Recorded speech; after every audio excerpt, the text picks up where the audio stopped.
और कॉलर के ले लेते हैं ताकि फिर इंशाल्लाह ताला कंक्लूजन कर देंगे आज के शो का। हमारे साथ है मिस ब्रदर तलहा। अस्सलाम वालेकुम वरहमतुल्लाहि वबरकातुहू। क्या चाल है ब्रदर तलहा, क्या चाल है, कैसे हैं आप? आपकी आवाज नहीं आ रहा, आपने म्यूट किया हुआ अपने आप को। वालेकुम अस्सलाम रहमतुल्लाहि व बरकातुहू। वजी भाई, आप खैरियत से हैं? अल्हम्दुलिल्लाह जी, क्या कहना चाहेंगे? अल्हम्दुलिल्लाह। सर, मुझे सबसे पहले तो जो आपने जेंडर क्राइसिस का आज का टॉपिक रखा है उसके बारे में ये कहना है कि जब आपका आज मैंने ये पढ़ा कि जेंडर क्राइसिस के बारे में आपका शो है, तो मेरे साथ मेरे कुछ गेस्ट आए हैं कनाडा से मेरे घर पे। तो उन्होंने कहा कि हमारे बच्चों को बाकायदा वहाँ ऑनलाइन क्लासेस चल रही है, वो लोग यहाँ क्लासेस लेते हैं। तो उन्होंने कहा कि वेस्ट में जो है बाकायदा इसके लिए पूरी स्कूल के अंदर एक सेपरेट क्लास दी जाती है हम्म। जेंडर जेंडर क्राइसिस के बारे में। लेकिन वो बिल्कुल आपकी क्लास के बिल्कुल ऑपोजिट है, आपके टॉपिक के हम्म। बिल्कुल ऑपोजिट है कि जेंडर चेंज के लिए वहां लोगों को बताया जाता है, male hmm. To male female to female gender का उनको गाइड किया जाता है इस बारे में। हम्म। तो मेरा ख्याल है कि वेस्ट को तो नहीं पता, लेकिन हमारे मुसलमानों को तो अल्हम्दुलिल्लाह पता है कि कौम लूत, हजरत लूत अलैहिस्सलाम की कौम के साथ क्या हुआ था। यही हम्म। सब वो लोग करते थे और उन पे अल्लाह का किस तरह अजाब आया था।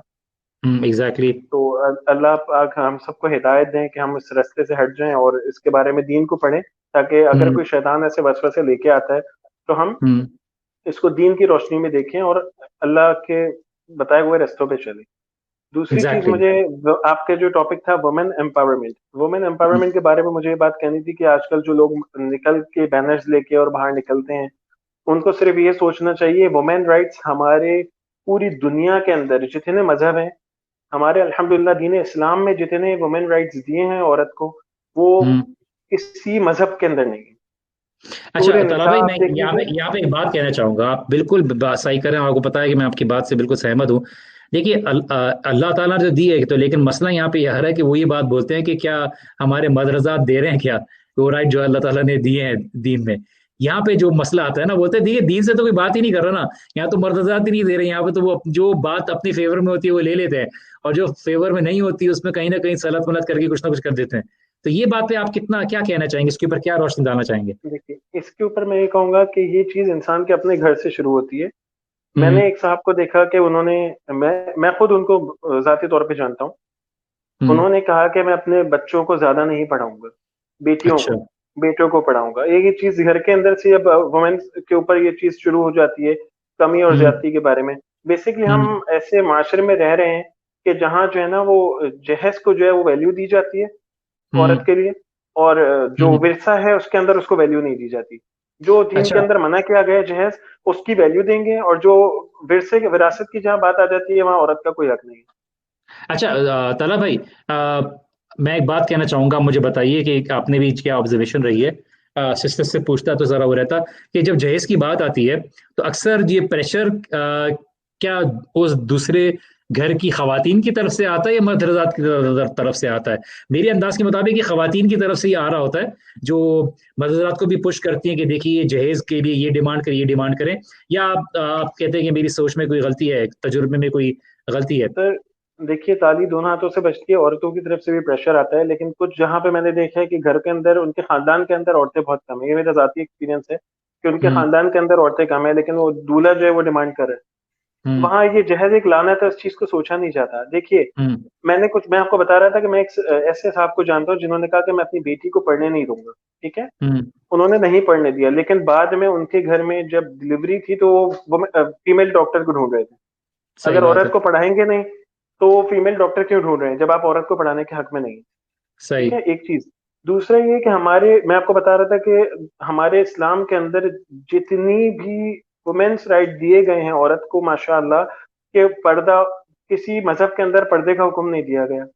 लेकिन हम्म। हमारे मजहब के अंदर क्यों दिया गया है? क्योंकि हम एक सोना, जितना भी गोल्ड हो जाए, डायमंड हो जाए, हम उसको छुपा के कवर करके रखते हैं। इसी तरह हमारी हम्म। औरत को भी सोना की, डायमंड की वैल्यू से भी बहुत ज्यादा वैल्यू दी गई कि उसको कोई हम्म। नामहरम ना देखे। हम्म। और वो औरत को मना किया गया कि कुछ अपना बनाव श्रृंगार ऐसा ना करो कि आप जो हम्म। है वो मर्दों से शबाहत आपकी आए। और इसी तरह हम्म। मर्दों को कहा गया कि आप जो है औरतों जैसी शबाहत ना लाओ, आप गोल्ड ना पहनो, मर्द पे सोना हराम कर दिया गया। वो सही। इसीलिए कि वुमेन्स के राइट दिए गए ज्यादा। सही। इस चीज को खवातीन को समझना चाहिए कि वुमेन राइट सबसे ज्यादा, वुमेन एम्पावरमेंट हमारे दीन ने उनको दी है, अगर वो उसको सही तरीके से इस्तेमाल करें अगर वो और जाए, सोचें। लेकिन अक्सर ऐसे जी लोग हैं ताला भाई, कि वो ये वाली राइट्स चाहते नहीं, वो वही राइट्स चाहते हैं जो सोसाइटी डिटर्मिन कर रही है उनको, और वो राइट्स जो वो मेल डोमिनेंस या मेल रोल पे अपने आप को लेके आ सकें। और एक्चुअली आहिस्ता आहिस्ता मैं आपको ये बात बता रहा हूँ, शायद कुछ लोगों को बुरा लगे, कि ये एक्चुअली ये इक्वालिटी की क्लेम से, इक्वालिटी की आवाज से ये सुपीरियोरिटी की तरफ ले जाया जा रहा है। यहाँ तक कि जब इस बात को, यहाँ तक भी जो इस्लाम ने जो हकूक दिए हैं मर्दों को भी तो हकूक दिए ना, जब उसको सप्रेस कर दिया जाएगा तो फिर हर लिहाज से, हर तरह से सोसाइटी में जो है ना अपनी जो डिमांड्स हैं उनको बनाया जाएगा, और जिस तरह से आएंगे कि कराया जाएगा। और इसलिए ये इसके ऊपर अब बिल्कुल। बात करना बहुत जरूरी है। ताला भाई, आखिरी बात कुछ करना चाहेंगे, फिर इंशाल्लाह ताला मैं कंक्लूजन करता हूँ। जी। मैं बाकी कुछ बातें करना चाहता था, लेकिन माशाल्लाह आपने कुछ उसमें पॉइंट्स दिए, और सिस्टर दूर नयाब ने जो पॉइंट्स माशाल्लाह दिए हम्म, हैं। हम वही बात है कि हम अल्लाह को और दीन को अच्छे तरीके से समझ के अल्लाह के बताए हुए रास्तों पे चले, हमारे प्यारे नबी सल्लल्लाहु अलैहि वसल्लम के बताए हुए रास्ते पे चलें, तो हमारे लिए जिंदगी आसान होती जाएगी। वरना जो है, ये कोरोना सिर्फ एक सैंपल है, एक एग्जाम्पल है हम लोगों के लिए। अल्लाह पाक हम हम्म, सबको हर वबा से बचा के रखे, हर मुसीबत आमीन, परेशानी से बचा के रखे। हमारे प्यारे आमीन। नबी सल्लल्लाहु अलैहि वसल्लम की अपनी उम्मत के लिए जो तहज्जुद में दुआएं थी, उसके जरिए हम शायद बचे हुए हैं। वरना कौम लूत का और बाकी कौमों का हाल सबने देखा है और पढ़ा है। और जिन्होंने नहीं एग्जैक्टली। पढ़ा वो पढ़ सकते हैं। अल्लाह हम सबको हिफाजत में रखे। आमीन, आमीन, जज़ाकल्लाह आमीन। खैरन जज़ाकल्लाह खैर। भाई। ताला भाई, इंशाल्लाह ताला हम बाकी बहुत ओपिनियंस को भी लेते हैं।